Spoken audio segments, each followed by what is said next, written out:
नमस्कार, आपण पाहत आहात भरारी पथक न्यूज।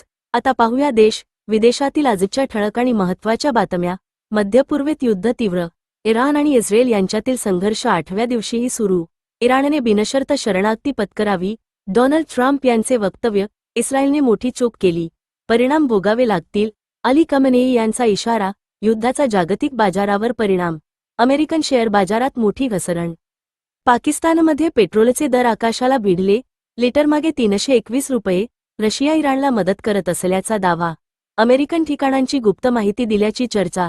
होर्मुझ सामुद्रधुनीवर संकटाचे सावट, जागतिक व्यापार आणि ऊर्जा पुरवठ्यावर परिणाम होण्याची शक्यता। नेपाळमध्ये राजकीय उलथापालथ, बाले शाह पंतप्रधान होण्याची शक्यता। राष्ट्रीय स्वतंत्र पार्टी आघाडीवर।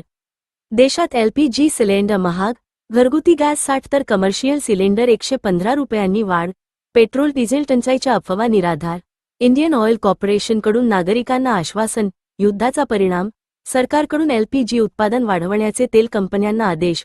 राष्ट्रपती द्रौपदी मुर्मू पश्चिम बंगाल दौऱ्यावर, दार्जिलिंग येथे आंतरराष्ट्रीय संथाल परिषदेत सहभाग। केंद्रीय गृहमंत्री अमित शाह यांचा हरिद्वार दौरा, नव्या फौजदारी कायद्यांवरील विशेष प्रदर्शनात सहभाग।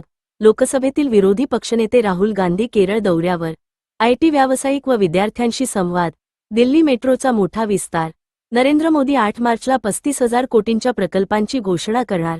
लोकसभा अध्यक्ष ओम बिर्ला यांना हटवण्याचा प्रस्ताव संसदेत येण्याची शक्यता।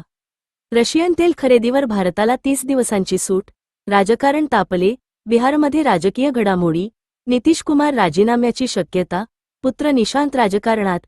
महाराष्ट्रात शेतकऱ्यांसाठी दिलासा, देवेंद्र फडणवीस यांची 2 लाखांपर्यंत कर्जमाफीची घोषणा। UPSC 2025 मध्ये राजस्थानच्या अनुज अग्निहोत्री यांना पहिला क्रमांक। भारताचा परकीय चलन साठा विक्रमी पातळीवर, $728 अब्ज चा उच्चांक।